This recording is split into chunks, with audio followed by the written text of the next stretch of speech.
कि being an individual आपने खुद भी सोसाइटी से बहुत कुछ सीखा होता है, गेन किया होता है। Why politics? आप there were other mean as well, you could be a good corporate leader. मैं अपनी पर्सपेक्टिव से ये देखता था कि यहाँ पे कुछ मिसिंग है। वो क्यों डिस्कनेक्ट हो रहे हैं, वो क्यों इनसे मिलते नहीं हैं, बात नहीं करते, उनकी बात वहाँ तक जा क्यों नहीं रही। You choose to be active in practical politics. Why MQM? मुझे दो पार्टी ही समझ में आती है, एक है पीपल्स पार्टी, एक है एमक्यूएम। सड़क पे चलता हुआ एक आम आदमी जो है, अगर किसी पार्टी ने उसको पार्लियामेंट में बिठाया है तो that's MQM. It's tend to be कि यार किसी की फेवरेटिज्म, किसी बड़े लीडर का कोई अपना भांजा भतीजा रिश्तेदार या कोई क्लोज आइड होगा, या फिर फाइनेंशियल सपोर्ट। दो चीज़ें हैं। What made you to be a favorable choice for MQM? देखें, एमक्यूएम की हमेशा से एक चीज़ रही है, बहुत अच्छी चीज़ रही है। पढ़े लिखे नौजवान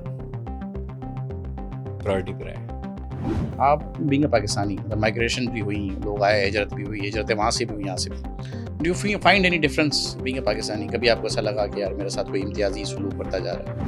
अगर मैं हिंदू हूँ तो मैं बाय चॉइस तो नहीं हूँ। I am born in Hindu family. Like you are not by choice Muslim. Yes.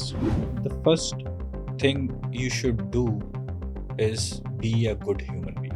हमने बहुत बाहर सुना with in Pakistan force conversion एक बड़ा मसला है। बिल्कुल। ठीक है। कौन सी बुराई है जो हमारे मुल्क में नहीं हो रही और मजहब के नाम पे भी हो रही है।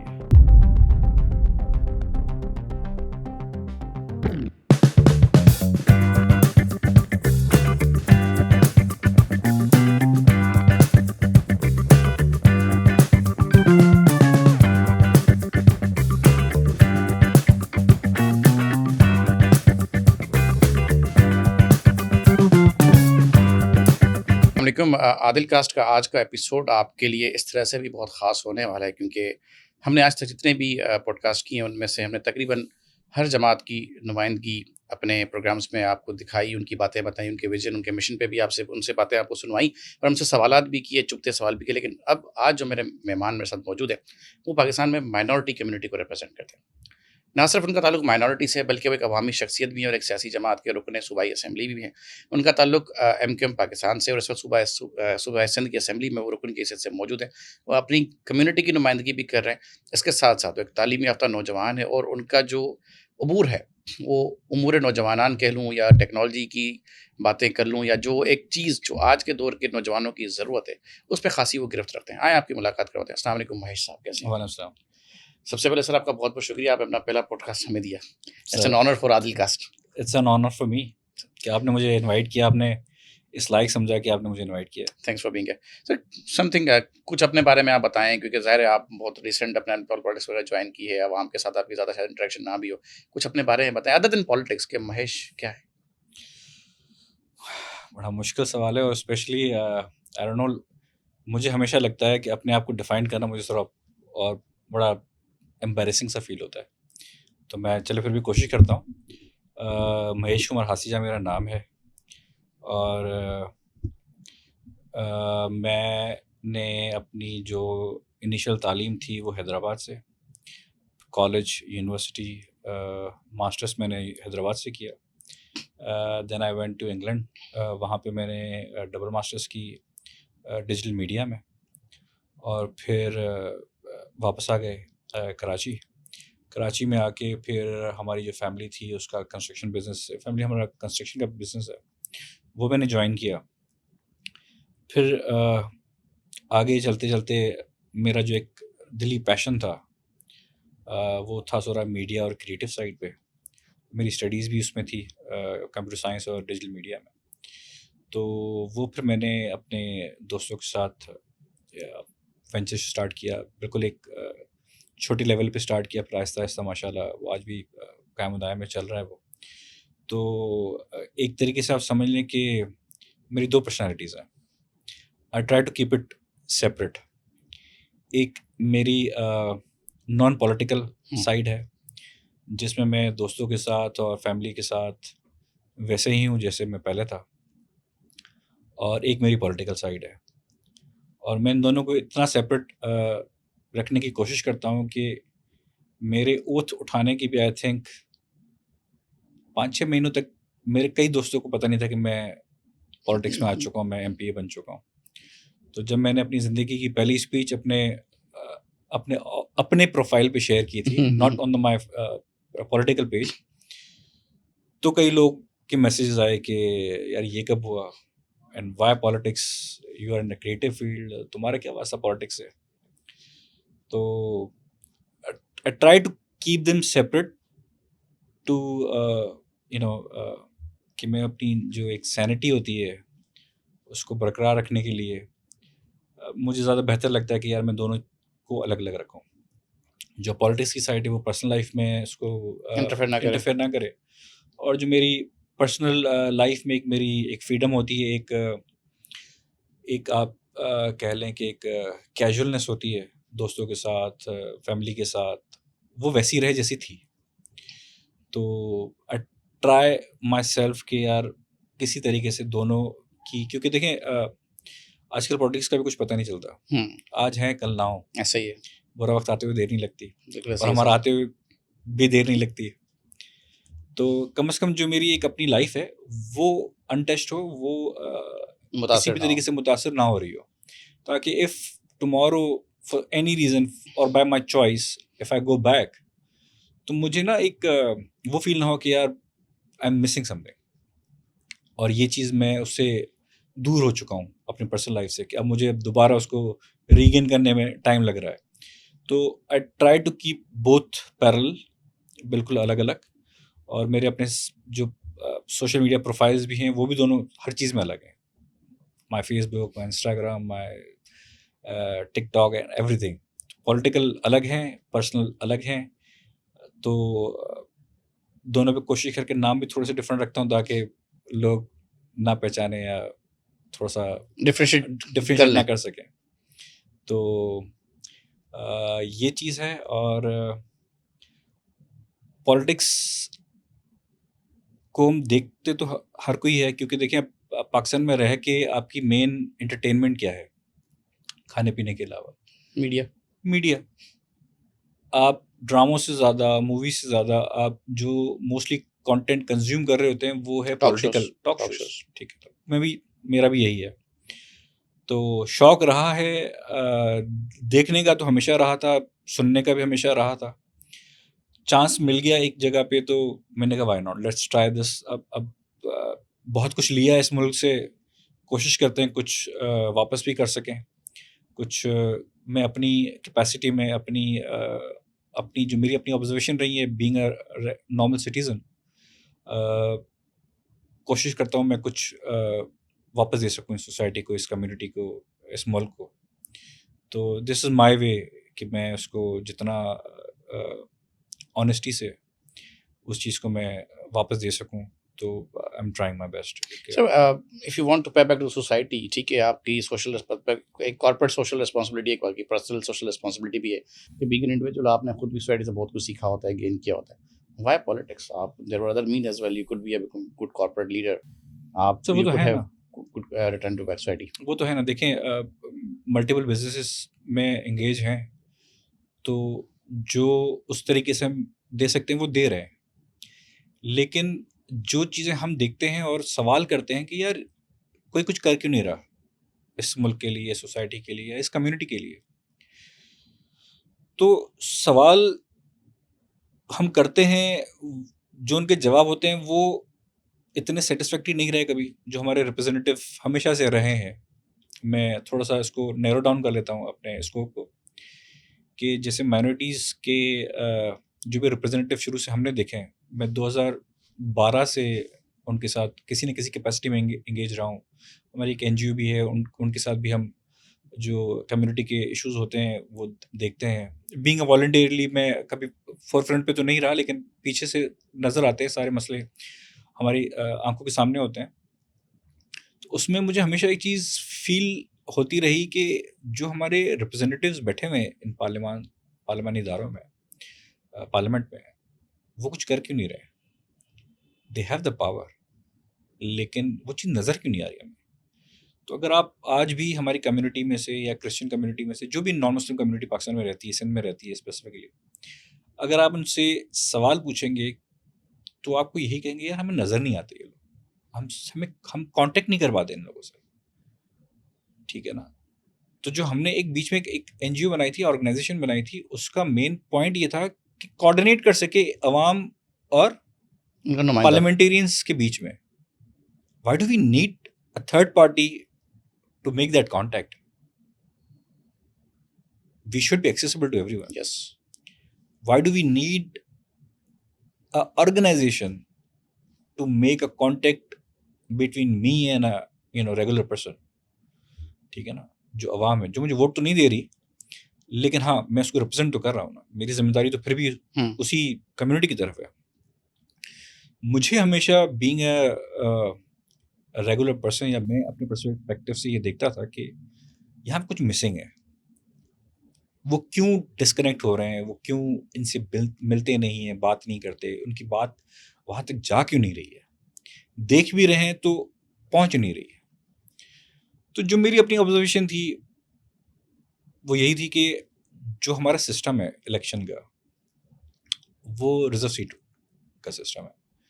उसमें जो भी मेरे जैसा रिप्रेजेंटेटिव है, he is more obliged to his party leadership than the community he is representing. ठीक है ना. तो वो तो बहुत सारे लोगों को मैंने मुंह से ये बात सुनी है कि यार हम उनको क्यों जवाब दें, they are not electing us, we are not answerable to them. हमें हमारी लीडरशिप ने सिलेक्ट किया है, ठीक है, हमें उनका एहसान मानना है, वो जो बोलेंगे हम वो करेंगे. तो इस चीज़ की वजह से मुझे थोड़ा सा मेरा ये इख्तलाफ रहा था शुरू से कि नो डाउट आपको पार्टी सिलेक्ट कर रही है रिजर्व सीट पे, लेकिन आपकी जो सीट है रिजर्व सीट, वो असल में है क्या? That's the representation of that में माइनॉरिटी. लफ्ज़ बड़ा मुझे गंदा लगता है, लेकिन मैं सिर्फ जस्ट फॉर द अंडरस्टैंडिंग के नॉन मुस्लिम जो कम्युनिटी है, आप उसको रिप्रेजेंटेशन आपकी उस कोटा में या उस परसेंटेज में आप उसको रिप्रेजेंट कर रहे हैं पार्लियामेंट में, तो यू शुड बी कनेक्टेड और accessible to your community at least. ठीक है, आप चाहे हल्के की पॉलिटिक्स करें ना करें, दैट्स अप टू यू, आपको पार्टी कितना एक्सेस देती है उस चीज़ के लिए. ठीक है, तो कम से कम आपकी कम्युनिटी के पास कोई आवाज़ हो, कोई एक्सेसिबल आदमी हो कि जो उनका मसला है वो सुने और उसकी आवाज़ पार्लियामेंट में उठाए. अगर गवर्नमेंट में है तो वो आपको मसला हल भी करके दे दे, तो इससे अच्छी और की बात नहीं हो सकती. तो आई ऑलवेज थॉट कि यार दिस इज मिसिंग. तो आई नेवर थॉट कि मैं कभी पॉलिटिक्स में आऊँगा, लेकिन चलें, when I got a chance, तो मैंने मुझे ये बेहतर लगा कि at least I should make a change, at least on my own level. मैं किसी और को इस बात को डिक्टेट नहीं कर सकता कि आप ऐसे चलें या ऐसे नहीं चलें, लेकिन what I always thought and I criticised others in my mind कि यार ये चीज़ ऐसे नहीं है, ऐसी होनी चाहिए, कम से कम मैं उस चीज़ को रिपीट ना करूँ. हालांकि मैं भी उसी सिस्टम का हिस्सा हूँ, मैं भी रिजर्व सीट पे हूँ, I am also selected by my party, लेकिन मुझे पार्टी मना तो नहीं कर रही है. मुझे तो आज तक नहीं किया. मेरी लीडरशिप में से किसी ने भी आज तक मुझे नहीं कहा कि you should wait for us, कि मैं किसी कुछ भी कोई वाक़या हो जाता है, कोई किडनैपिंग, कोई फोर्स कन्वर्जन, इस किस्म के जो वाक़या डेली होते हैं हमारे, उसमें जब तक लीडरशिप इस बात पे कोई बयान न दे, आप अलाउ नहीं है उस बात पे बात करने. जो कि मुझे गवर्नमेंट साइड पे ऐसा लगता है कि जब तक पॉलिसी स्टेटमेंट आ जाए, जब तक पॉलिसी स्टेटमेंट ऊपर से नहीं आती, तब तक नीचे वाला बात भी नहीं कर पाता, इवन ट्वीट नहीं कर पाता. ठीक है ना. तो मैं ये कोशिश करता हूँ, और फॉर्चुनेटली मुझे पार्टी की तरफ से बहुत सपोर्ट है इस बात में. दे नेवर स्टॉप मी कि आपने ये बात करनी है, ये नहीं करनी. These are no goes areas, और ये आपके ग्रीन चैनल्स हैं, आप सिर्फ इस लिमिटेशन में रह के आप बात कर सकते हैं. तो मुझे यही फ्रीडम चाहिए थी. और दो I am a very new, I am a very beginner, तो मैं सीख रहा हूँ बहुत एहतियात से, मोहतात तरीके से. लेकिन जहाँ जहाँ मुझे लगता है कि यार हम जो 9-10 लोग हैं पार्लियामेंट में नॉन मुस्लिम कम्युनिटी के रिप्रेजेंटेटिव्स, उनमें से कम मैं बोलना चाह रहा हूँ तो मुझे बोलना चाहिए। तो मैं पूरी कोशिश करता हूँ कि जो भी वाक़या मेरे दिल के करीब हो या मुझे उसकी अर्जेंसी मुझे हिट कर रही है, क्लिक कर रही है कि यार ये मुद्दा ऐसा है कि इस पे आवाज़ उठाना बनती है, तो मैं उठा देता हूँ। तो शुक्र है अभी तक मुझे किसी ने खामोश नहीं करवाया, गायब नहीं करवाया। तो जब तक ये नहीं होता तब तक जितना आवाज़ बोलना आती रहेगी। आवाज़ आती रहेगी। अच्छा ये बताएँ sir, you choose to be active in practical politics क्योंकि you are already a businessman. आपने सोचा कि यार मैं इस तरह तो सर्व कर रहा हूँ, इस तरह भी सही क्योंकि गैप है, ठीक है? उस गैप को फ़िल करने के लिए आप अपना कोई राब्ता वगैरह चलाना पड़ता, यू थॉट कि यार मैं खुद ही आया था, फाइन। Why MQ? देखिए आपको सिंध में आपके पास, मुझे तो ऐसे ही लगता है कि for me there are 2 options. और मेरा थोड़ा लिबरल माइंडसेट है, या आप कहें मॉडरेट है, तो मुझे 2 पार्टी ही समझ में आती हैं उन वैल्यूज़ पे, कि जो मैं जिन चीज़ों पे मैं समझता हूँ कि कंसर्न होना चाहिए, वो ये 2 पार्टीज़ होती हैं। एक है पीपल्स पार्टी, एक है एमक्यूएम। एमक्यूएम की कुछ चीज़ें थी जो कि अब नहीं है। जब थी तो हमें सवाए उन एलिमेंट्स के बाकी किसी में बुराई नज़र नहीं आती थी, स्पेशली रिप्रेजेंटेशन के हिसाब से। कि एमक्यूएम एक सड़क पे चलता हुआ एक आम आदमी जो है, अगर किसी पार्टी ने उसको पार्लियामेंट में बिठाया है तो दैट्स एमक्यूएम। ट्रू। ठीक है ना? पीपल्स पार्टी भी करती है, लेकिन मुझे लगता है वो बहुत ही कॉस्मेटिक होता है, इक्का दुक्का, सिर्फ रिकॉर्ड बुक में। नहीं, कोई जमात ऐसी नहीं है जो कारकुन को पैमाने पहुँचाए। हाँ, मतलब मुझे ऐसा लगता है जैसे अभी हमारे क्लेम करते हैं गवर्नमेंट साइड पे कि हमने सेनेटर भी बनाया है, डिप्टी स्पीकर भी बनाया है और जनरल सीट पे भी लड़ाया है। ठीक है, बिल्कुल अच्छी बात है, ज़बरदस्त। उसके आगे क्या? आपने रिकॉर्ड बुक में तो उसको टिक मार्क कर दिया कि हमने नॉन मुस्लिम्स को डिप्टी स्पीकर की सीट पे बिठा दिया, सेनेटर की सीट पे बिठा दिया, एमपी, एमएनएस, जनरल सीट्स सब दे दिया। What they have done for the public after that? Nothing. मुझे लगता है, आई एम श्योर उनके पास अपने आर्ग्यूमेंट्स होंगे। मैंने उनकी कम्युनिटी से भी पूछा है। जैसे हमारी सबसे जो डिप्राइव्ड कम्युनिटीज़ हैं, शेड्यूल कास्ट हम जिसको कहते हैं, उनके 2-3 रिप्रेजेंटेशन में बैठे हैं गवर्नमेंट साइड पर, काफ़ी टाइम से बैठे हुए हैं, और कभी-कभी उनमें से कोई सेनेटर बन जाता है। मसला उनका कोई ख़त्म नहीं हुआ। वो तो गवर्नमेंट में हैं, उनके पास गाड़ियाँ, बंगले, सब कुछ उन्होंने सब बना लिया, उनको कवर भी मिल गया, सब कुछ हो गया, रिप्रेजेंटेशन का नाम भी आ गया कि भाई हम इन शेड्यूल कास्ट को रिप्रेजेंट करते हैं। उन्होंने उनको अपलिफ्ट कैसे किया है, वो मुझे चीज़ नज़र नहीं आती। तो मुझे लगता था कि उस साइड पे थोड़ा कॉस्मेटिक ज़्यादा है। अच्छी बात है, लेकिन कॉस्मेटिक ज़्यादा है। ठीक है, उनको वो प्रिविलेज तो दे दिया गया, वो फ्रीडम नहीं दी गई कि आप कुछ कर सकें नीचे के लिए। ठीक है, तो वो मुझे लगता है वो अभी भी बहुत डिपेंडेंट है उसके, कि ऊपर से कुछ मिलेगा तो नीचे जाएगा, ऊपर ऑर्डर आएगा तो नीचे जाएगा। मुझे ये यहाँ पे चीज़ नज़र नहीं आई। The very first day when I took oath और हम वापस अपने ऑफिस आए, जो हमारा मरकज़, तो मुझे लीडरशिप ने एक बात पहले दिन कह दी थी कि आप रिजर्व सीट के एमपीए थे जब तक आपने ओथ नहीं लिया था। ओथ ले लिया, now you are an MPA and you are for everyone. There is no difference between you and any other MPA, general seat वाले। तो आप उस चीज़ को अब दिमाग से निकाल दें। तो दे हैव असाइंड अस कि भाई ये आपका एरिया है, ये आपका हल्का है, आप इनको देखें। ठीक है, मैंने नहीं देखा ये दूसरी पार्टीज में होता कि रिजर्व सीट वालों को भी इस तरीके से एक्सेस दिया जाए। एक्सेस दिया जाए। ठीक है, तो मैंने जब ये एनालाइज़ किया था तो मुझे ज़्यादा बेहतर चॉइस एमक्यूएम लगी थी कि शायद मैं यहाँ कुछ कर पाऊँगा। दो कि गवर्नमेंट में नहीं आऊँगा, बड़ा मुश्किल है, लेकिन जितनी अपनी कैपेसिटी मुझे मिलेगी, मैं कुछ ना कुछ ऑनेस्टी से वो कर पाऊँगा। वहाँ मुझे चुप करके पीछे बैठना पड़ेगा, जैसे बैठे हैं आज भी सारे जो नॉन मुस्लिम हमारे रिप्रेजेंटेटिव्स हैं, और बड़े मजबूरी से बैठे हैं। दर्द उनको भी होता है, पर कुछ कर नहीं पाते। तो वो चीज़ मुझे, जो मेरी पहले ऑब्जर्वेशन रही थी, मैंने आपको बताया, तो मोस्टली तो गवर्नमेंट साइड के पार्लियामेंटेरियंस ही नज़र आते थे हमें, जो जिनको बोलना चाहिए लेकिन वो बोलते नहीं हैं, उनको इजाज़त नहीं है बोलने की।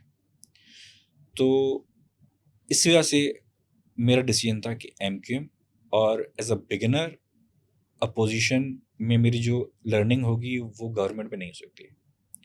गवर्नमेंट में मुझे एक बहुत ही कंफर्ट जोन में बैठना पड़ेगा, और बहुत ही क्या कहते हैं, मज़े से घूमना फिरना पड़ेगा, और एक जैसे एक आम आदमी जैसे एमपी एमएनए को एक प्रोटोकॉल एक्सपेक्ट करता है, उस तरीके से घूमेंगे फिरेंगे, जाएंगे, फीते काटेंगे और चल गुफ्तन नशस्तन बर्खास्तन। बस। जी। तो यहाँ पे एमक्यूएम का थोड़ा सिस्टम डिफरेंट है। They make you go into your constituencies, वहाँ पे आप जाएं, मिलें लोगों से, उनके मसले सुने। हमें पता है कि आप सारे मसले हल नहीं कर सकते, लेकिन आप you should be accessible to them. ये बात मुझे बड़ी क्लिक करती थी कि यार this is how a party should be, कि आप को जो वोट दे रहे हैं वो आप एक्सेसिबल हो। मेरा आज भी मेरे जो भी अपने पर्सनल नंबर्स हैं, वो मेरे फेसबुक पे, मेरे इंस्टाग्राम पे, दे ऑल लिंक्ड। लोग मुझे मैसेज करते हैं, मुझे डायरेक्ट मेरे अपने पर्सनल नंबर पे, व्हाट्सएप पे मैसेज आ जाते हैं। तो मैं सोशल मीडिया सारा अपना खुद मैनेज कर रहा हूँ, तो I don't have any team. तो जो भी मैसेज मुझे आते हैं, या जो भी लोग मसले मसाइल बयान करते हैं अपने उन डीएम्स में, वो मैं डायरेक्ट खुद पढ़ता हूँ। तो मैं एक्सेसिबल हूँ उनको, इसलिए वो मुझे भेजते हैं। डेफिनेटली। उनको नहीं भेजते जिनके बीच में 4 लेयर्स हैं, पीएस हैं, पीएस का भी पीएस है, तो वो ऊपर साहब तक पहुँचते हैं वो मसला ख़त्म हो जाता है, या वो बंदा ख़त्म हो जाता है। बंदा ख़त्म हो जाता है, मसला ख़त्म नहीं होता। मसला ख़त्म नहीं होता। तो that's why MQM. Sir, reserved seats, either it's female seats or you can say minority, whatever, stand to be कि यार तो किसी की फेवरेटिज्म, किसी बड़े लीडर का कोई अपना भांजा भतीजा रिश्तेदार या कोई क्लोज आइड होगा, या फिर फाइनेंशियल सपोर्ट, दो चीज़ें हैं। What made you to be a favourable choice for MQM? देखें, एमक्यूएम की हमेशा से एक चीज़ रही है, बहुत अच्छी चीज़ रही है, पढ़े लिखे नौजवान प्रायोरिटी पे रहें। ठीक है, मेरा पोर्टफोलियो उस हिसाब से अगर आप देखें, या मेरी रेज्यूमे देखें जो मैंने दी थी, उसमें कोई भी चीज़ ऐसी नहीं है जिन पे उनको एतराज़ हो। मैं ये समझता हूँ, लाइक एनी कैंडिडेट, ठीक है, दैट्स व्हाई आई अप्लाइड कि यार दिस इज़ माय रेज्यूमे, आप ये चेक करें। तो फैमिली बैकग्राउंड, एजुकेशन, ख़यालात, जो भी चीज़ें हैं, वो उनका जो अपना मैनिफेस्टो है उसके साथ मैच होती है। और हमारे जो रिजर्व सीट, मतलब जो नॉन मुस्लिम कम्युनिटी है, उनका इतना फोकस भी नहीं होता कभी एमक्यूएम की तरफ, क्योंकि वो गवर्नमेंट में नहीं होती है। चलो होती है वैसे, वफाक में होती है, मतलब वफाक जैसे होती है वैसे नहीं होती है, चलो होती है। ठीक है चले। ना, नाम की, ठीक है ना। अगर चले होगी भी तो मैं तो नहीं मानूंगा ना, जो हाँ। हमारे सीनियर बैठे हैं obviously they will be the first choice. ठीक है, डेफिनेटली। तो जो सूबाई लेवल पे अगर हम देख रहे हैं उस चीज़ को, तो मैं अगर अपनी रेज्यूमे में उनको कन्विंस कर पा रहा हूँ, तो मुझे चांस मिल गया। और मैं कोशिश मेरी तो अपनी अपनी तरफ से तो पूरी है कि उनकी चॉइस को गलत साबित ना करने दूँ, कि हाँ आपने जो चूज़ किया था इट वाज वर्थ इट। तो I am trying my best. तो उन्होंने भी कुछ देखा होगा, तो उन्होंने कहा कि यार हाँ, ये within the given options we have it's the best one of them. Best one है ये, तो दैट्स व्हाई। मतलब क्या मसाइल हैं, लेट्स से क्या माइनॉरिटी की अगर हम बात करें, what do you think commonly हमारे पास ऐसे क्या मसाइल हैं जो उनको दरपेश हैं? बहुत सारे मसाइल हैं। अगर मैं सिंप्लीफाई करूं, अगर मेजर में बताऊं, मैं सिंप्लीफाई कर लेता हूँ। हम्म, आप बीइंग अ पाकिस्तानी, मतलब माइग्रेशन भी हुई, लोग आए, हिजरत भी हुई, हिजरतें वहाँ से भी हुई, यहाँ से भी। Do you find any difference being a Pakistani? कभी आपको ऐसा लगा कि यार मेरे साथ कोई इम्तियाजी सलूक बरता जा रहा है? देखिए, मैं बिल्कुल बचपन की बात करूंगा। When I was in class 3 और 4 तो होता था, डिस्क्रिमिनेशन भी होता था, बुलिंग भी होती थी स्कूल में। अब उसमें हमारा, मैं बच्चों को कसूरवार नहीं ठहराता, मैं पेरेंट्स को ठहराता हूँ। हमारा एक 98% मेजॉरिटी हमारी एक रहती है, और अनफॉर्चुनेटली हमारे मुल्क में थोड़ा सा अपने आप को ठेकेदार सा समझा जाता है मज़हब का, ठीक है ना। दूसरे मुस्लिम ममालिक में नहीं है, हमारे मुल्क में ज़्यादा है। तो हम उसको डिक्टेट करते हैं दूसरों पे, स्पेशली जो नॉन मुस्लिम्स हैं। तो अब वो बचपना था, बच्चे बुली करते थे, हम रोज़ शिकायतें करते थे, प्रिंसिपल उनको पनिश करते थे, डेली एक लूप चल रहा था। फिर स्कूल चेंज करना पड़ता था। फिर जब स्कूल चेंज किया तो फिर समहाउ उस चीज़ को हमने एक, समझ लें, एक डिफेंसिव सिस्टम सा बन गया था मेरा, कि अब कोई भी कुछ भी कहे मुझे रिएक्ट नहीं करना। तो वो मेरी पर्सनैलिटी को बड़ा उसने डैमेज किया उस चीज़ को। वो एक डिफेंसिव मैकेनिज्म, या मैंने जो अपना शेल बना लिया, वो मैंने अपने आप को बड़ा रिस्ट्रिक्ट कर दिया, बड़ा एक शेल में डाल दिया अपने आप को, कि मैंने किसी चीज़ पे भी रिएक्ट नहीं करना।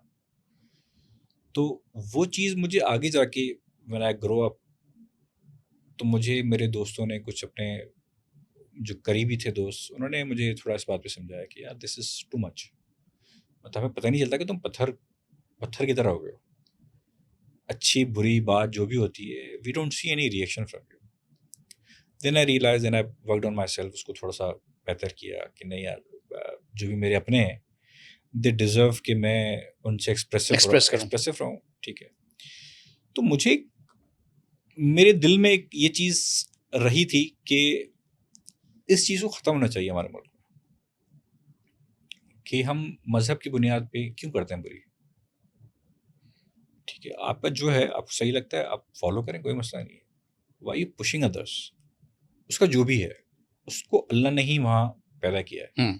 अगर मैं हिंदू हूँ तो मैं बाय चॉइस तो नहीं हूँ। I am born in Hindu family. Like you are not by choice Muslim. Yes, आप पैदा हुए, आपने टेक इट फॉर ग्रांटेड ले लिया कि हाँ भाई मैं तो मुसलमान पैदा हूँ, मोमिन हूँ, ठीक है ना। तो same goes for me, it was his choice. I was born in a Hindu family by his choice, ठीक है। ऑब्वियसली उसने भी कुछ सोचा होगा, बिल्कुल, ठीक है। अब मैं उसकी सोच को गलत साबित करूं और आपकी सोच को सही साबित करने के लिए मैं कन्वर्ट हो जाऊं, या मैं बाउंड्रीज क्रॉस कर लूं अपनी, तो वो मुझे कभी समझ में नहीं आया। मैंने कहा the first thing you should do is B a good human being. That's what my father told me, कि ह्यूमैनिटी कम्स फर्स्ट। अल्लाह ने इंसान पहले बनाया, फिर मज़हब बनाया, तो हमेशा पहले प्रायोरिटी इंसानियत पे देना, ह्यूमैनिटी, ठीक है।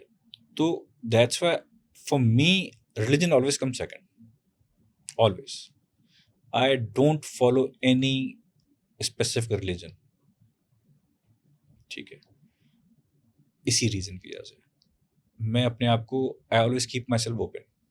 If I learn something from you being a Muslim, I try to adapt, कि मैं उस चीज़ को अपनी ज़िंदगी में, उस चीज़ को जो मैंने आपसे सीखी और मुझे क्लिक कर रही है, मेरे दिल को वो चीज़ लुभा रही है कि नहीं यार ये चीज़ बहुत अच्छी आदिल भाई ने मुझे बताई है। डजेंट मैटर कि वो इस्लाम से हो, क्रिश्चियनिटी से हो, बुद्धिज़्म से हो, किसी भी रिलीजन से हो, अगर वो चीज़ मुझे लग रहा है कि यार नहीं ये चीज़ बहुत अच्छी है और मुझे इस चीज़ को अडेप्ट करना चाहिए, तो I will try to adapt that thing in my daily life without labeling myself as a Muslim or Hindu or Christian. ठीक है भाई, अच्छी चीज़ ही सिखा रहे हैं ना आप, तो कोई भी सिखाए। जब मुझे लगता है जब हम अपने आप को एक सर्कल में डाल देते हैं किसी भी रिलीजन के सर्कल में, तो समहाउ आज के दौर में इट्स वेरी अनफॉर्चुनेट, हम दूसरों को फिर थोड़ा लुक डाउन करते हैं। हमें लगता है यार ये भटके हुए हैं, हम ही सुलझे हुए हैं, गलत राह पे है। ये सब गलत राह पे चल रहे हैं, तो हमें इनको बताना चाहिए कि आप मेरी राह पे चलें। ये तो बाद में पता चलेगा जब हम सब ऊपर जाएंगे और अल्लाह ये ना कह दे कि हाउ वाज योर हेवन, फिर हम सोचें यार हम तो हेवन का इंतजार कर रहे थे, तो ये दुनिया में ही हेवन थी, हमने ज़ाया कर दी। तो that's why I try my self कि मैं इस चीज़ को जितना जनरलाइज, जितना रिलीजन फ्री अपना एक लाइफस्टाइल या एक अपना कंडक्ट रख सकूं ज़िंदगी में, मैं वो रखता हूँ। और इस चीज़ का मुझे फ़ायदा ये होता है कि नाउ बीइंग अ पॉलिटिशियन, मेरे पास हर रिलीजन का आदमी आता है, तो मुझे कभी मेरी नज़र में उसकी कोई डिफ्रेंशिएशन नहीं आती है यार ये हिंदू नहीं है, इसको मैं सेकेंडरी रखता हूँ, वो तमीज़ नहीं आती मुझे। तो मुझे वो भी ह्यूमन लगता है, आप भी ह्यूमन लग रहे हैं। तो अगर मुझे उनका मसला मेरी कैपेसिटी में है, मेरे पावर में है उसको रिजॉल्व करना या आवाज़ भी उठाना उसके लिए, तो that should be my first priority. मुझे ये नहीं देखना चाहिए क्योंकि मैं सारे नॉन मुस्लिम्स को रिप्रेजेंट कर रहा हूँ, I am not representing only Hindus, क्योंकि मेरे शनाख्ती कार्ड पे के नाम के हिसाब से मुझे लग रहा है कि मैं हिंदू हूँ, ठीक है ना। तो मेरा माइंडसेट ये है कि मैं उस चीज़ को जितना रिलीजन फ्री अपने उसको रख सकूं, कंडक्ट को, उतना रखता हूं। और उसकी वजह से मैं पूरी कोशिश करता हूं कि जिस भी रिलीजन से ताल्लुक़ रखने वाला मेरे पास आता है या मसला लेके आता है, I should treat them as equal to my self. तो मेरा ये मतलब तरीका है। वी बीन हियरिंग, हमने बहुत बाहर सुना with in Pakistan force conversion एक बड़ा मसला है, बिल्कुल ठीक है। इसमें मैंने कुछ ऐसे वाक़यात भी देखे जिसमें किडनैपिंग्स भी हैं, और किडनैपिंग्स के बाद भी जो वाक़यात रिपोर्ट हुए वो कन्वर्जन के हैं। आप कहाँ तक इस चीज़ को मतलब काउंटर कर पाएँ? कहाँ तक आपको लगता है कि आपकी एफर्ट्स ऐसी हैं जो जस्टिफाई कर रही हैं? सर देखें, अभी जो एफर्ट करनी है, फोर्स कन्वर्जन का बिल है जो कि जितना मुझे याद पड़ा 2016 में पेश हुआ था, और हमारे एक एमपी थे बड़े हैं नंद कुमार गोकलानी साहब, वो भी एडवोकेट हैं, उन्होंने पेश किया था ये, जो कि सिंध असम्बली से तो पास हो गया था, गवर्नर साहब के साइन ना होने की वजह से वो चीज़ पेंडिंग हुई, ख़त्म हो गई। तो मुझे तो यही सुनाई देता है कि वो प्रेशर में वो चीज़ साइन नहीं हो पाई उस वक्त। तो फेस सेविंग के लिए गवर्नर साहब पे डाल दिया गया। असेंबली से हो गई थी, लेकिन गवर्नर साहब पे डाल दिया गया। आई डोंट नो कितना सच है या कितना गलत है। नियतों में कहीं ना कहीं फुकदान था, तभी वो चीज़ दोबारा नहीं हो पाई। ऑलमोस्ट 10 साल हो गए। 10 साल हो गए, ठीक है। और दोनों पार्टीज, एमक्यूएम भी और पीपल्स पार्टी भी, दे शेयर द सेम वैल्यूज़, और मैनिफेस्टो में ये सेम दोनों मतलब शेयर करते हैं ये चीज़। तो मेरी अपनी पर्सनल ख्वाहिश है कि कुछ और ना भी सही कर पाऊँ तो ये जो बिल है वो ज़रूर पास करवाऊँ। उसको रिप्रोड्यूस करेंगे आप? रिप्रोड्यूस तो डू यू थिंक कि आपकी पार्टी इस पे आपको सपोर्ट करेगी? कर रही है, मुझे कर रही है। And what about alliances? जी, अलायंसेस का देखें, लॉबिंग करनी पड़ती है, और मुझे उम्मीद इसलिए है कि कहीं ना कहीं वो वैल्यूज शेयर दोनों पार्टीज करती हैं। नॉन कॉन्फ्लिक्टेड एरिया है कि नॉन कॉन्फ्लिक्टेड एरिया है, ठीक है। और अगर कोई तकलीफ होगी भी तो मुझे होनी चाहिए, क्योंकि मैं प्रेजेंटर हूँगा उसका, मैं ले करूँगा उसमें उस चीज़ को, अगर मतलब मुझे चांस मिलता है और कोई नहीं कर पाता उस वक्त तक। और मैं कोशिश यही करूँगा कि जितने भी हमारे नॉन मुस्लिम पार्लियामेंटेरियंस बैठे हैं, I should take their support as well.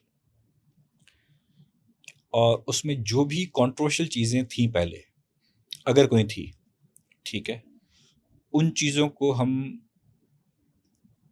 थोड़ा सा टोन डाउन करेंगे, ठीक है, ताकि एक चीज़ पास तो हो जाए, पहले बैलेंस हो जाए, पास हो जाए।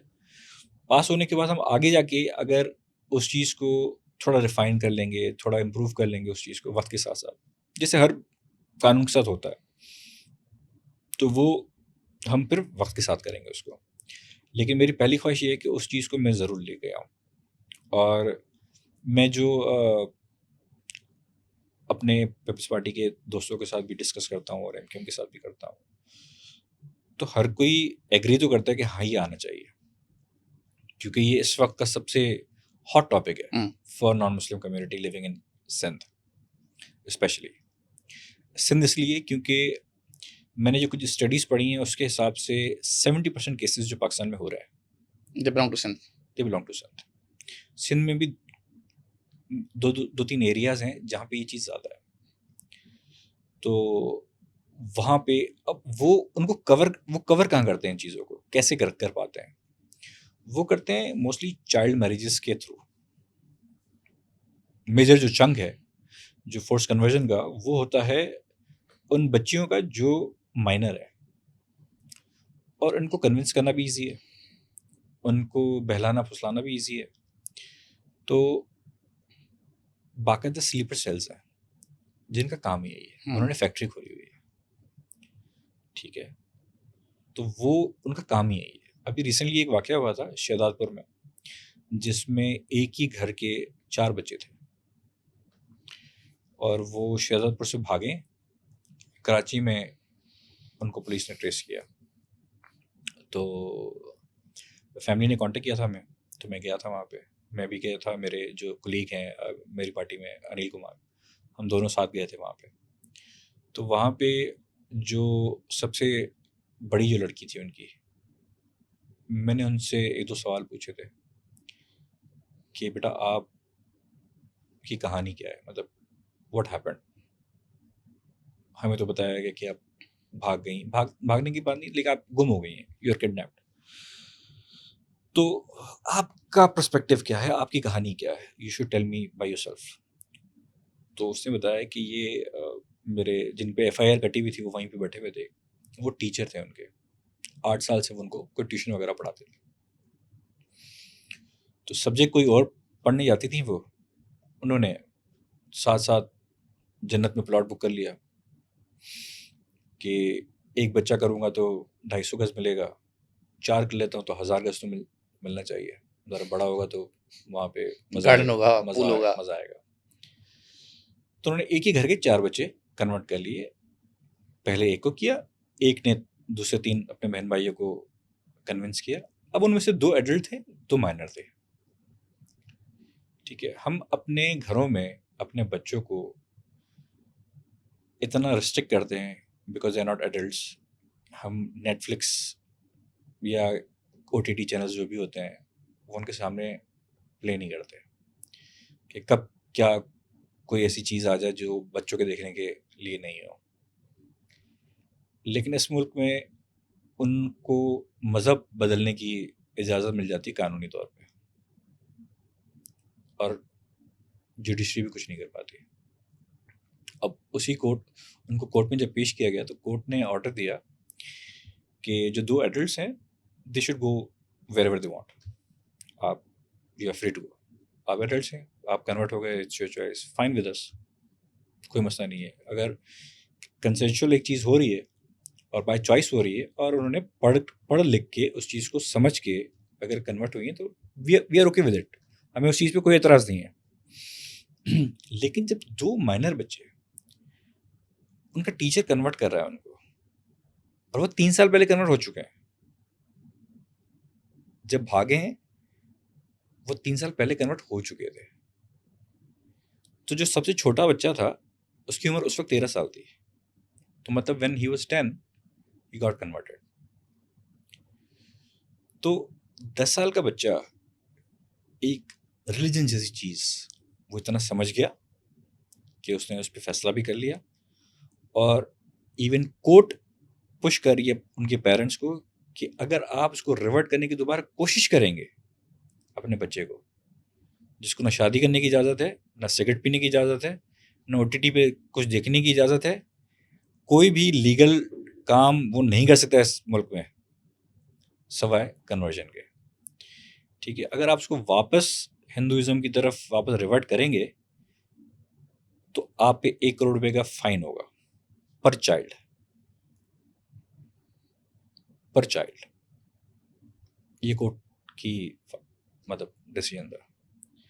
तो इसमें पॉजिटिव चीज़ ये थी कि उन्होंने उन माइनर्स को फिर भी पेरेंट्स के हवाले किया कि आपको पेरेंट्स के पास ही जाना है। कस्टडी दे दी। कस्टडी उनको मिल गई। There was the only positive thing जो मुझे लगा कि यार कम से कम ये भी हो गया। पहले तो ये भी नहीं होता, माइनर हो या मेजर हो, कन्वर्ट हुआ तो उसका अपनी फैमिली से कोई ताल्लुक नहीं रहता। क्यों भाई? अगर मैं मुसलमान होता हूँ बाय चॉइस, मुझे अपनी फैमिली से रिश्ता ख़त्म करने की ज़रूरत क्या है? If they are okay with it, I am an adult. अगर मैं आज कन्वर्ट होता हूँ तो मैं क्यों तोड़ूं सबसे रिश्ता? मेरी सारी ज़िंदगी उनसे लिंक्ड है। मेरी पेरेंट्स की तरफ भी तो कोई रिस्पॉन्सिबिलिटीज़ है, मेरी बेगम की तरफ रिस्पॉन्सिबिलिटी, मेरे बच्चों की तरफ रिस्पॉन्सिबिलिटीज़ है। क्या वो मैं हकूक की वायलेशन नहीं कर रहा हूँ अल्लाह के नज़दीक? तो ये मेरी सोच है। आई एम श्योर जो मेजॉरिटी में लोग बैठे हैं उनके लिए एक जीत कंसिडर होती है कि हम और मजबूत हो गए, हक की राह पे एक और आदमी आ गया। देखिए, मुझे लगता है कि इन चीज़ों से ज़्यादा मैटर करनी चाहिए चीज़ कि आप अमल क्या कर रहे हैं। क्या हमारे मुल्क का मुसलमान उस क्राइटेरिया पे या उस मोमिन के डेफिनेशन पे पूरा भी उतरता है? कौन सी बुराई है जो हमारे मुल्क पे नहीं हो रही है और मज़हब के नाम पे भी हो रही है? यहाँ मदरसों में भी ऐसी नाज़ेबा चीज़ें होती हैं बच्चों के साथ जिस पे कोई कुछ नहीं करता। हालांकि उस पे तो मैं समझता हूँ उनको सज़ा मौत दे देनी चाहिए कि आप अल्लाह के घर को भी नहीं छोड़ रहे। वहाँ ब्लास्फेमी चार्जेस नहीं होते, वहाँ पे कोई इस किस्म की चीज़ें नहीं होती हैं। ये सारी चीज़ें सिर्फ नॉन मुस्लिम्स के साथ क्यों होती हैं? अगर हम कुछ नहीं भी कहें तो अगर कोई इल्ज़ाम लगा दे, आप मुझ पे इल्ज़ाम लगा दें, वो सब मान लेते हैं।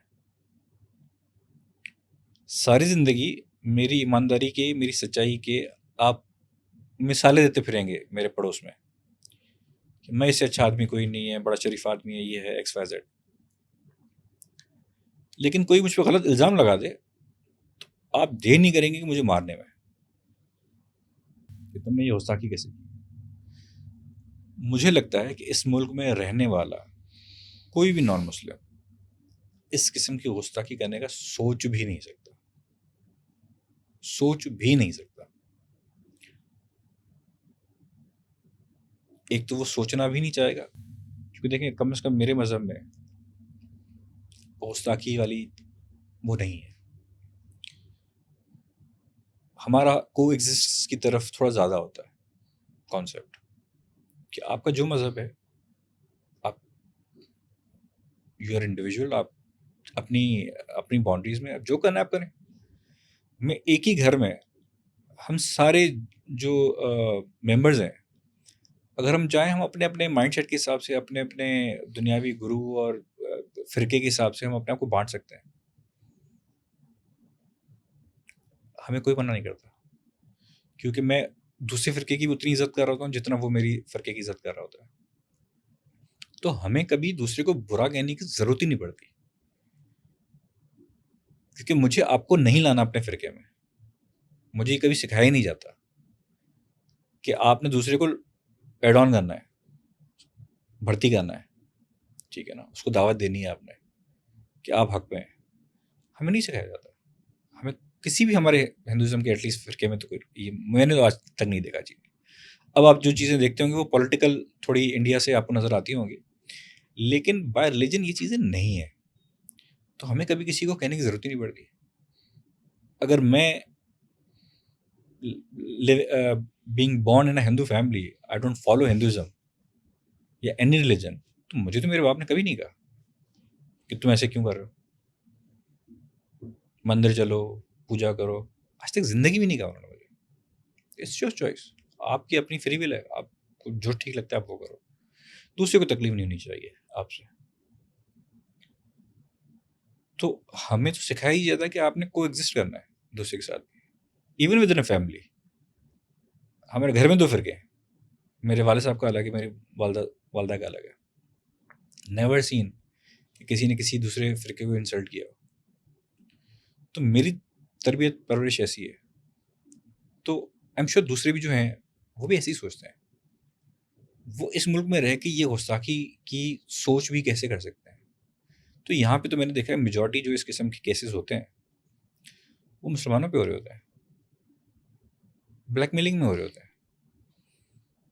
अगर मुझे आपसे कोई ज़्यादा दुश्मनी है, खुन्नस है। दुश्मनी है या मुझे कोई आपसे चीज़ चाहिए और आप मुझे नहीं दे रहे हैं, तो मैंने सिर्फ एक नारा लगाना है और आप well sir, how about equal rights? Time is too short. देखें इक्वल राइट्स। लेकिन जॉब मार्केट की बात करें, अपॉर्चुनिटीज़ की बात करें, how do you rate it? Do you think कि आप देखिए मुझे कभी तकलीफ नहीं हुई उस चीज़ में, मैं एटलीस्ट नहीं कहूँगा इस चीज़ को। लेकिन हाउ अबाउट कोटा सिस्टम? देखें, लेकिन मेरे पास कंप्लेंट्स आती हैं कि हमें इस चीज़ में इग्नोर किया जा रहा है।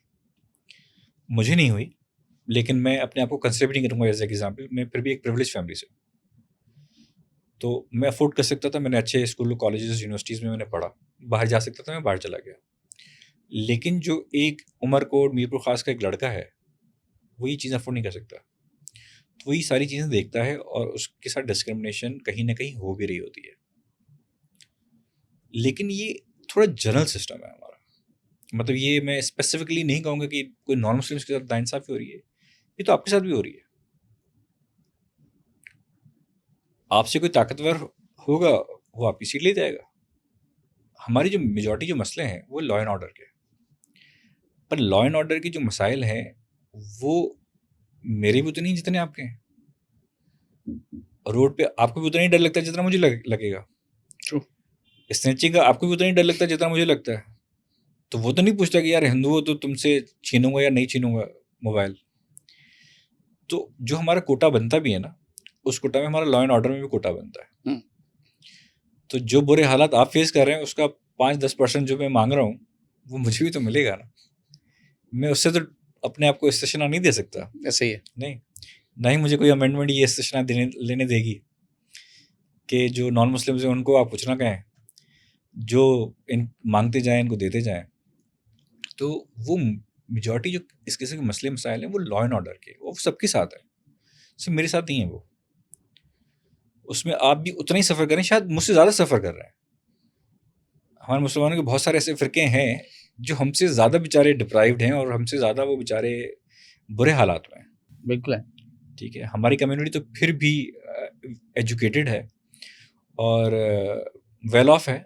मेजॉरिटी नहीं कहूँगा, लेकिन जो अक्सरियत है आपकी। अर्बन जो हैं वो तो हैं, लेकिन हाँ मेजॉरिटी नहीं है। मेजॉरिटी जो है वो बेचारी शेड्यूल कास्ट की है, जो कन्वर्ट हो जाती है उसी सेफ्टी और फ्रीडम के लिए जो उनको हमारी अपनी कम्युनिटी उनको नहीं दे पा रही है, उनको ओन नहीं कर पा रही है। तो उनको लगता है कि यार हम मुसलमान हो जाएंगे तो कम से कम ज़ात पात के मसले से तो निकल जाएंगे। आज भी आप अगर हमारे सेंसस की रिपोर्ट निकाल के देख लें तो उसमें आपको शेड्यूल कास्ट का कॉलम अलग नज़र आएगा, हालांकि वो टेक्निकली हिंदू हैं, लेकिन हिंदुओं ने उनके साथ इतनी ज़्यादती की है सारी ज़िंदगी, उनको इतना डिप्राइव रखा है उस शेयर से, क्योंकि जो अफोर्ड कर सकते हैं वो तो ले जाते हैं चंक, हमारे जैसे जो मेहनत करके ऊपर आ रहे हैं वो नहीं ले पा रहे हैं। तो उन्होंने अपने आप को अलग करवा दिया है कि आप शेड्यूल कास्ट को सेंसस में अलग कर दें ताकि पता तो चले कि मेजॉरिटी में कौन है। इट्स वेरी अनफॉर्चुनेट, लेकिन इसका कसूर हमारी हिंदू कम्युनिटी का अपना है। उन्होंने उनको कभी ओन ही नहीं किया, तो वो जब तक नहीं करेंगे तो उनको यही सेफ्टी मेजर्स नज़र आते हैं कि यार हम मुसलमान हो जाते हैं, कम से कम हमें कोई छोटी ज़ात का तो नहीं समझेगा, एक जगह तो हम थोड़े से सेफ हो जाएंगे ना। तो जो मेजॉरिटी हमारे कन्वर्जन के केसेस भी हैं वो गुर्बत की वजह से है, हम्म, गुर्बत की वजह से। और जो उससे ऊपर हम आते हैं तो उसमें लव मैरिजेस का ज़रा ज़्यादा इंटरफेरेंस। परसेंटेज आ जाती है।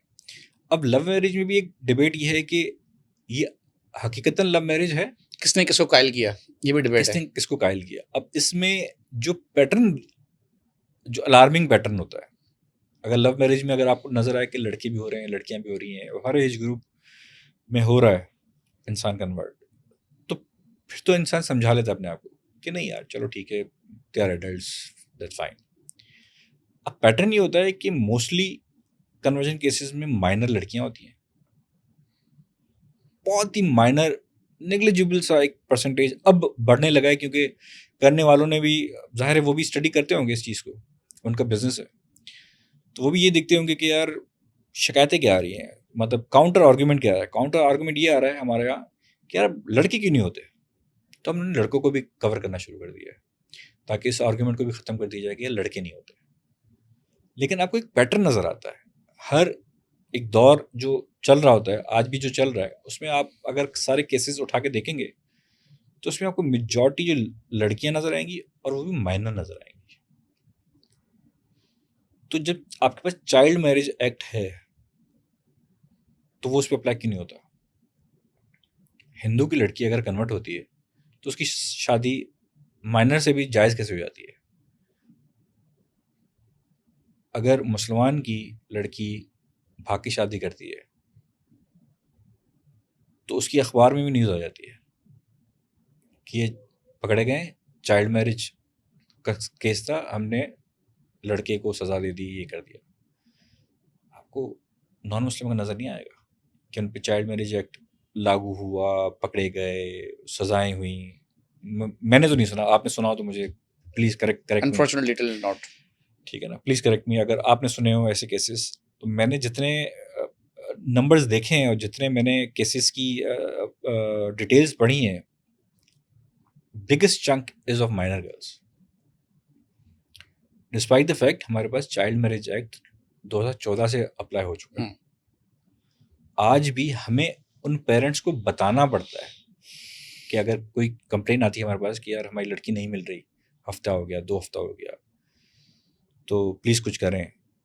तो मैं उनसे पहला सवाल ये पूछता हूँ, उम्र क्या है, आपने FIR कटवाई है तो उसमें चाइल्ड मैरिज की दफ़ा आपने डलवाई या नहीं डलवाई। कह रहे वो क्यों डलवाएं, किडनैप हुई होगी ना, अभी तो किडनैप हुई है, हफ्ते बाद, 2 हफ्ते बाद, महीने बाद जब भी वो आएगी तो पहला क्लेम उसका ये होगा कि मैं तो शादी कर चुकी हूँ, अब मेरा नाम ये है, मेरा ये निकाहनामा है, और ये मेरा वो जो सर्टिफिकेट होता है उनको किसी मदरसे से कि ये इस्लाम कबूल कर चुकी है, जिसकी लीगली कोई वैल्यू नहीं है उस सर्टिफिकेट की। तो अब ये चीज़ें मैंने अपनी एक स्पीच में एक निकाहनामा दिखाया था, चाइल्ड मैरिज में मैंने एक स्पीच की थी, उन पर मैंने कुछ फैक्ट्स फिगर्स बयान किए थे असेंबली में। तो मैंने एक निकाहनामा दिखाया था जिस पे कानून साजी की ज़रूरत है, और हम ये कर रहे हैं कि पहली बात तो क्योंकि चाइल्ड मैरिज आ चुका है, आप इस सूबे में निकाहनामा में शनाख्ती कार्ड दोनों पार्टीज़ का मस्ट कर दें, मैंडेटरी कर दें कि आपने शनाख्ती कार्ड दोनों का अटैच करना है, नादरा सर्टिफाई कर दें उसको। ठीक है, तो आपके आधे केसेस तो यहीं ख़त्म हो जाते हैं। ठीक है, तो अब थोड़ी सी ना हमारी अवेयरनेस का भी मसला है। हमें ये नहीं पता कि इस्लाम खुद इस चीज़ की इजाज़त नहीं देता। चाइल्ड मैरिज की बात नहीं कर रहा हूँ, फोर्स कन्वर्जन की बात, फोर्स कन्वर्जन की बात, या एक ग्रूमिंग करके। वो बड़ा मशहूर है कि इस्लाम तलवार के जोर पे नहीं फैला। बिल्कुल, लेकिन जाकिर नाइक साहब आए थे एक दफ़ा पाकिस्तान में, तो मैंने उनसे ये सवाल पूछा था, मैं दोबारा रिपीट कर देता हूँ इस सवाल को, कि कोई भी लड़की, नाबालिग लड़की अगर किसी लालच में, किसी इश्क में, किसी मोहब्बत में कन्वर्ट होती है, तो क्या अल्लाह के नज़दीक उसका इस्लाम कबूल करना कबूल है या नहीं है? क्योंकि अल्लाह तो नीयत देखता है, नीयत अगर आप किसी मादी पर्पस के लिए कर रहे हो, नीयत अल्लाह और उसके रसूल का प्यार तो नहीं है यहाँ पे। तो जाकिर नाइक साहब ने बड़ा घुमा फिरा के उस चीज़ को कहा था कि it's okay, it's fine, it's fine, acceptable. Acceptable है। आज नहीं है अल्लाह का प्यार, कल आ जाएगा, क्या पता। अच्छा, उसी प्लेटफॉर्म पे 2 दिन के बाद एक मुसलमान ने यही सवाल पूछा, लेकिन उसने अपने एग्जाम्पल में पूछा था कि मैंने एक हिंदू से शादी की थी, आज मेरी जो बेगम है वो तलाक दे रही है मुझे, और बच्ची भी है मेरी, और मुझे छोड़ के जा रही है। तो उन्होंने बड़े प्यारे लफ्ज़ों में उनको कहा कि यार तुम बेवकूफ़ हो, तुम्हारे इश्क में उसने कन्वर्ट थोड़ी, तुम्हारे इश्क में कन्वर्ट हुई थी वो, अल्लाह के इश्क में थोड़ी हुई थी कन्वर्ट। तो जाएगी, अब तुमसे उसका कोई वास्ता नहीं रहा, तुमने उसको खुश नहीं रखा, अब तो वो जाएगी। क्यों क्यों रहेगी तुम्हारे साथ, क्यों रहेगी वो मुसलमान? वो तो तुम्हारे लिए हुई थी, अल्लाह के लिए थोड़ी हुई थी। मुझे जवाब अलग था, उसके लिए जवाब अलग था। इसे कहते हैं हस्बे ज़रूरत। हस्ब ज़रूरत, ठीक है ना। तो मैंने जब ये जवाब सुना था, तो अब मुझे आर्ग्यूमेंट का तो मौका नहीं था, 12,000 लोग बैठे थे वहाँ पे। तो सवाल करके मैं अपनी नशस्त पे जाके बैठ गया था, तो उन्होंने अपना जवाब घुमा फिरा के दिया और चले गए। मैंने चैट जीपीटी पे ये सवाल डाला था। क्या कहा जीपीटी बाबा ने? जीपीटी बाबा ने कहा कि इस्लाम में ये आयतें हैं, ये सूरतें हैं, जिसमें बहुत ही क्लियरली डिफाइन किया गया है कि उसमें 4-5 कंडीशंस थी। मुझे एग्जैक्ट वर्ड बाय वर्ड तो याद नहीं, लेकिन मैं आपको क्रैक्स बता देता हूँ। उसका क्रैक्स क्या था, मतलब सूरतों को कोट किया गया था कि ये कुरान में लिखा हुआ है। आप कहेंगे तो हम दोबारा कर लेंगे, आ जाएगी एग्जैक्ट सूरत भी आ जाएगी, अगले सेशन में कर लेंगे इंशाल्लाह, अगले सेशन में कर लेंगे, आप खुद भी करके देख लीजिएगा। तो उसमें लिखा हुआ था कि पहली बात तो आपकी नीयत क्या है। नीयत शुड बी प्योर, कि आपको इस मज़हब ने इंस्पायर किया है, you are very much convinced कि आपको यही आपकी सोच है, यही आपको मुतासिर तर्ज कर रही है, ज़िंदगी चाहिए। ठीक है। और उस आपकी सोच में, आपकी इस नीयत में कोई खोट ना हो, कोई लालच ना हो, कोई फायदा ना हो दुनियावी, ठीक है। तो कुरान में तो ये चीज़ बहुत क्लियर है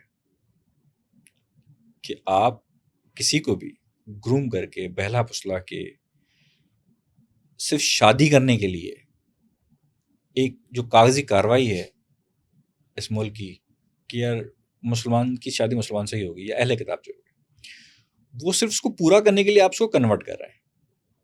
जब आप उससे सवाल पूछते हैं कि बेटा आपने कौन सी किताब पढ़ी, और ये हो चुका है इस पाकिस्तान में, मैंने खुद देखे हैं प्रेस कॉन्फ्रेंसेस जिसमें कोई लड़की आके कह रही है और मीडिया ने उससे सवाल पूछा कि आपने कौन सी किताब पढ़ी थी,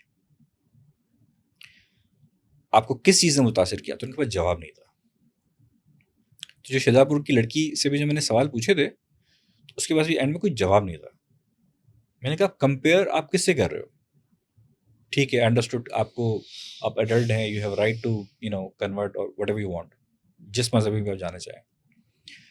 आपको किस चीज़ ने मुतासिर किया, और आपने क्या अपने मजहब से उसको कंपेयर किया कि आपका मजहब उस बारे में क्या कहता है? तो उसको पता ही नहीं था अपने मजहब के बारे में।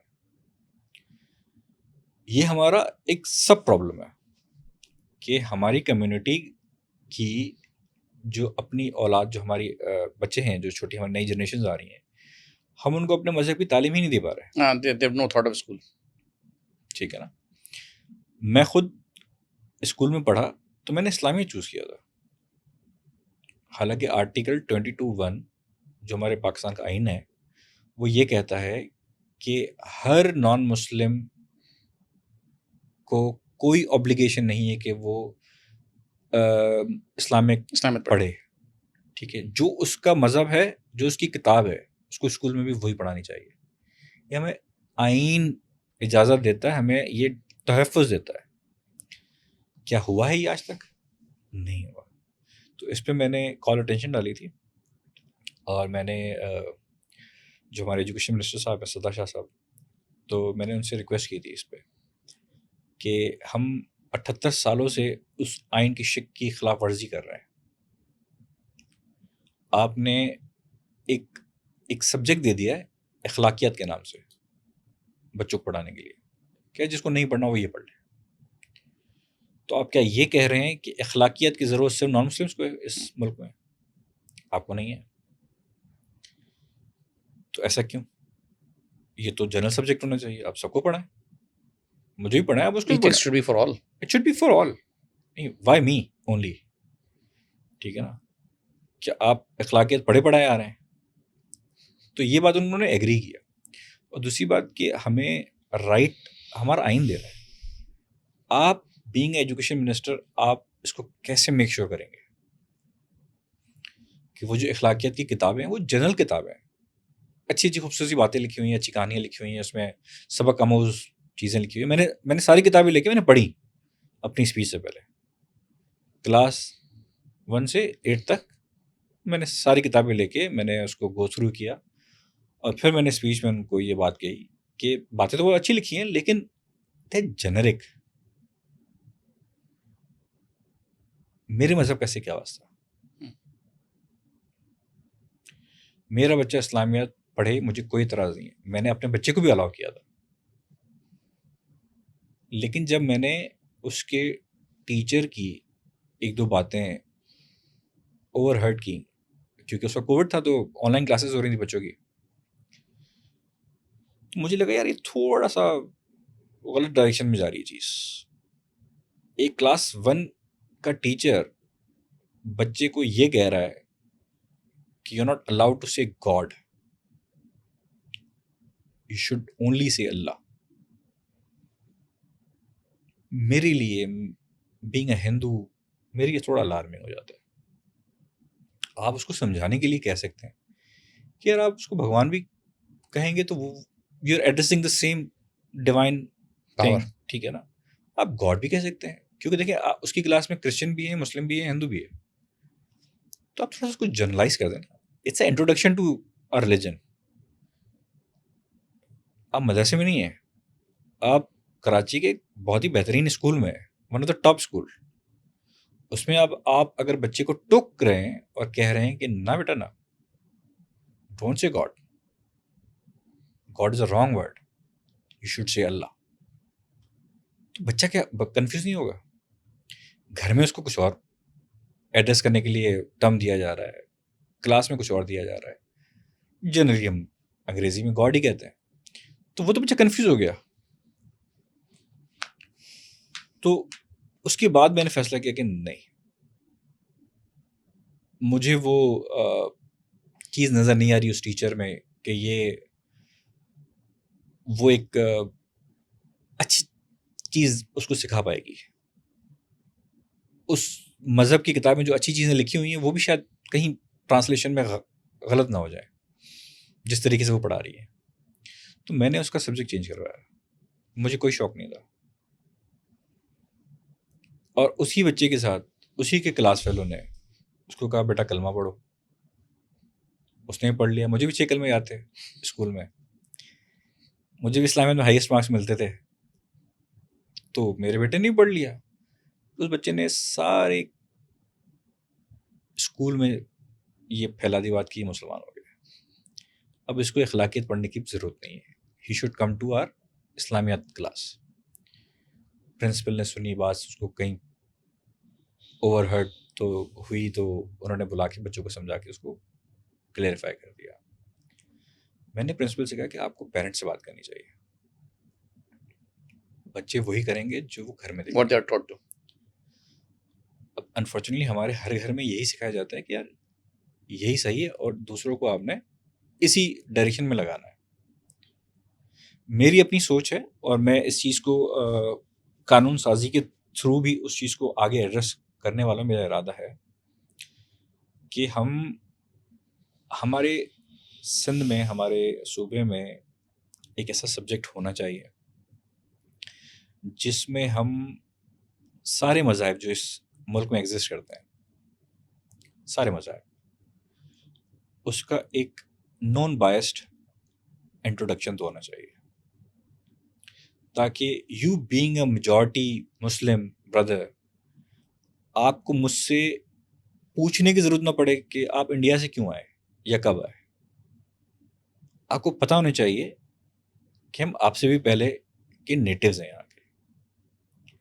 हमारे परदादा कन्वर्ट नहीं हुए थे तो हम हिंदू रह गए, आपके कन्वर्ट हो गए होंगे तो आप मुसलमान हो गए, ठीक है ना। हम बाय चॉइस इंडिया नहीं गए तो हम पाकिस्तान में रह गए, लेकिन रहे हम शुरू से यहीं पर ही। दिस इज़ आवर लैंड, यही हमारी माँ है, यही हमारी ज़मीन है, जो भी आप कह लें इसको, यही हमारा मुल्क है। तो हम बाय चॉइस ज़िद में यहाँ से नहीं गए क्योंकि नहीं, हमने नहीं छोड़ना, ये तो हमारी ज़मीन है, ये तो हमारा मुल्क है। बाउंड्रीज आप जो भी डाल दें, मेरी आइडेंटिटी ये चेंज नहीं कर सकता। तो वो चीज़ जब तक आपको अंडरस्टैंडिंग में नहीं आएगी, why would you respect my religion. Definitely. जब आपको सोशल स्टडीज़, पाकिस्तानी स्टडीज़ में ये सिखाया जा रहा है, इंडिया पाकिस्तान के कॉन्टेक्स्ट में, 1947 के कॉन्टेक्स्ट में, कि आपने मक्कार हिंदुओं से आज़ादी ली है, अंग्रेज़ों से नहीं लिया आपने। अंग्रेज़ों के पास आज भी हम पढ़ने चले जाते हैं और कभी उनके साथ ये डिस्क्रिमिनेशन नहीं करते कि आप लोगों ने हमें गुलाम बनाया, लेकिन हमने आज़ादी किससे हासिल की है? हिंदुस्तान से। मक्कार हिंदुओं से, मक्कार हिंदुओं से, ठीक है ना, जो साजिशें करते थे हमारे खिलाफ। हमने खुद पढ़ा है, हमने खुद पढ़ा है। हमारे सिलेबस में अनफॉर्चुनेटली ये चीज़ें 80 की दहाई में डाली गई थी डिक्टेटरशिप के दौर में। I know there was something. ठीक है ना, वो सारी चीज़ें, एक नैरेटिव उस वक्त का जो था, वो उस चीज़ को टो करने के लिए हमारी पूरी जो जनरेशन्स थी उस वक्त की, उसको एक्सट्रीमिज़म पे लगा दिया गया। अब वो जब उस वक्त जो बीज बोया गया था, जो आज आपको एक्सट्रीमिज़म नज़र आती है, वो क्या है? वो यही है, वो यही है। तो मेरी अपनी जो दिली एक मिशन कह लें, एक पैशन कह लें, वो यही है कि जो हमारे सिलेबसेस में जो इस किस्म का कंटेंट है, जो कि गैर इंसानी भी है, गैर इस्लामी भी है, नॉन कॉन्स्टिट्यूशनल भी है, अनकॉन्स्टिट्यूशनल भी है, तो उन चीज़ों को हम फ़िल्टर आउट कर दें। उससे होगा ये कि आप जब मेरे बारे में पढ़ेंगे स्कूलों में कि यार हिंदुज़म की जो भी मिसकंसेप्शंस आपको पढ़ाई गई हैं, वो ये नहीं, ये है। This is what the religion is all about, this is the Christianity is all about. और इन सारे मज़हब में जो इस पाकिस्तान में रह रहे हैं, उनमें और इस्लाम में कॉमन क्या है? तो let's agree on common things. Well this really is so nice of you. तो वो जब हम एक दूसरे की चीज़ें समझेंगे, देखें आज भी जब हम बातें करते हैं, तो हम जब एक दूसरे को ये चीज़ें शेयर करते हैं, तो आप समझते हैं, अच्छा ये तो मैंने कभी सुना ही नहीं, मुझे तो पता ही नहीं है। तो क्योंकि आज भी हमें, अगर आप सेकंड क्लास सिटीज़न समझते हैं और आपके एक जहन में वही बचपन में पढ़ाई गई चीज़ है कि यार ये इंडिया से शायद कुछ बच्चे ये आ गए थे हिंदूज, पता नहीं क्यों आ गए थे, वो रह गए यहाँ पे, ठीक है, नहीं छोड़ रहे होंगे जायदादें अपनी, तो यहाँ रह गए। तो आप मुझसे आज भी ये सवाल नहीं करेंगे कि आप इंडिया से कब आए, ठीक है ना, या होली क्यों मनाई जाती है, दिवाली क्यों मनाई जाती है। यू शुड नो, क्योंकि being a majority you should be my protection. आपको मुझे प्रोटेक्ट करना है, मैंने आपको नहीं करना।